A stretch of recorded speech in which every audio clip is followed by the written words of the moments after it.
काफ़ी सारे कैंडिडेट्स बहुत ज़्यादा परेशान हैं डीम्ड यूनिवर्सिटीज़ के लिए, स्पेशली अगर वो एनआरआई कोटे से सीट्स लेना चाहते हैं। अब क्वेश्चन ये आता है कि किस ब्रांच में कितनी सीट्स हैं एनआरआई कोटे में, और दूसरी सबसे इंपॉर्टेंट चीज़, एनआरआई कोटा क्या राउंड 1 में भी रहेगा या राउंड 2 में वापस हमारे पास सीट्स आ सकती हैं। ये सारी की सारी चीज़ें इस वीडियो में हम डिस्कस करेंगे। हम जानेंगे कि हमें चॉइस फिलिंग कैसे करना है, और सबसे इंपॉर्टेंट चीज़, क्या हमें हमारी फेवरेट ब्रांच मिल पाएगी इस साल या नहीं। तो चलिए स्टार्ट करते हैं वीडियो। अब सबसे पहले आप देखेंगे टोटल सीट्स जो ऑल ओवर इंडिया में है डीम्ड यूनिवर्सिटीज़ में, वो है सिर्फ 868। और एज पर दी नोटिफिकेशन जो कि एमसीसी की वेबसाइट में है, टोटल एनआरआई कैंडिडेट्स जो रजिस्टर्ड हैं वो हैं 678। तो आप यहाँ पे देख पा रहे होंगे नंबर ऑफ सीट्स ज़्यादा है compare to number of candidates. तो अब यहाँ पे दो चीज़ें होंगी। पहली चीज़ तो ये कि राउंड 2 में आपको मिल सकती है कि एनआरआई सीट्स अगर इंक्रीज होती हैं फिर भी, तो आपके पास राउंड 2 में एनआरआई सीट्स मिल सकती हैं। दूसरी चीज़ आपके ये हो सकती है कि मान लीजिए वो सीट्स फिल नहीं होती हैं तो वो जनरल सीट्स में कन्वर्ट हो जाती हैं, जिसकी फ़ीस यूजुअली एनआरआई सीट से कम रहती है। तो हमें यहाँ पे देखना है कि अगर हम डीम्ड यूनिवर्सिटीज़ को ट्राई कर रहे हैं और मेरे बजट में जो कॉलेज है वो थोड़ा सा दूर दिख रहा है, तो मैं क्या अगर राउंड 2 राउंड 3 मॉपअप राउंड तक जाता हूँ तो मेरे पास अगर पेशेंस है तो शायद मुझे वो सीट मिल सकती है। और इस जर्नी में ऑब्वियस सी बात है हमारी टीम आपको पूरा गाइड कर सकती है from step 1 to last step. अब अगर मैं बात करूं कि कितनी सीट्स हमारे पास अवेलेबल हैं, तो यहाँ पे डबल डिजिट्स मैंने लिखा हुआ है।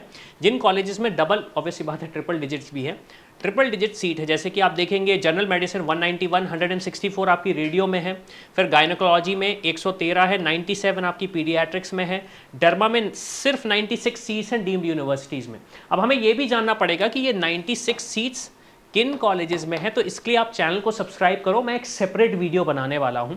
फिर आप देखेंगे ऑर्थो में सिर्फ 64 सीट्स हैं, ये हम डीम्ड यूनिवर्सिटीज़ की बात कर रहे हैं। ये मैं डिस्कशन इसलिए कर रहा हूं क्योंकि काफ़ी सारे स्टूडेंट्स यूजी उन्होंने या तो डीम्ड यूनिवर्सिटी से किया हुआ है, या प्राइवेट मेडिकल कॉलेज से किया हुआ है, या फिर अब्रॉड से किया हुआ है।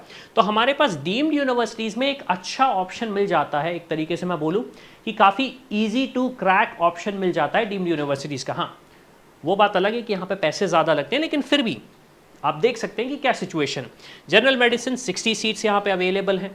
फिर बात करूँ मैं 20 सीट्स, 15 सीट्स, 14 सीट्स, जैसे कि आपका रेस्पिरेटरी मेडिसिन की अगर मैं बात करूँ सिर्फ 14 सीट्स अवेलेबल हैं डीम्ड यूनिवर्सिटीज़ में। अब फी स्ट्रक्चर हम सेपरेट वीडियो में डिस्कस करेंगे, लेकिन आप समझ पा रहे हो कि क्या स्टेटस है। अब मैं अगर सिंगल डिजिट की बात करूं तो साइकेट्री की सिर्फ 9 सीट्स अवेलेबल हैं all over India deemed universities में। फिर आपके पास पैथोलॉजी की 7, ईएनटी की सिर्फ 6 हैं, कम्युनिटी मेडिसिन की सिर्फ 3 हैं, फार्माकोलॉजी की 2 हैं, और एक सीट्स आपकी ये हैं। तो अब सिचुएशन जो आपको समझ में आ रही है, सिचुएशन ये समझ में आ रही है कि हमारे पास टोटल सबसे पहले चीज़ तो कितनी सीट्स अवेलेबल हैं ऑल ओवर इंडिया में, कितने कैंडिडेट्स ने रजिस्टर किया हुआ है। तो अब क्वेश्चन ये आता है कि मुझे यहाँ पे क्या करना चाहिए। हो सकता है आपके पास एनआरआई कैटेगरी ना हो सकता है आपके पास एनआरआई कैटेगरी है, लेकिन आपको पता ही नहीं कि मुझे एनआरआई कैटेगरी का एडवांटेज कैसे लेना है। क्योंकि देखिए एनआरआई कैटेगरी में आपके पास 15% का रिजर्वेशन होता है उन सीट्स में, मतलब वो जो टोटल सीट्स होती है उसमें 15% सीट्स रिजर्व होती हैं। और यहाँ पे एक जो सबसे इंपॉर्टेंट चीज़ है, यहाँ पे कोई कैटेगरी का इशू नहीं आता है।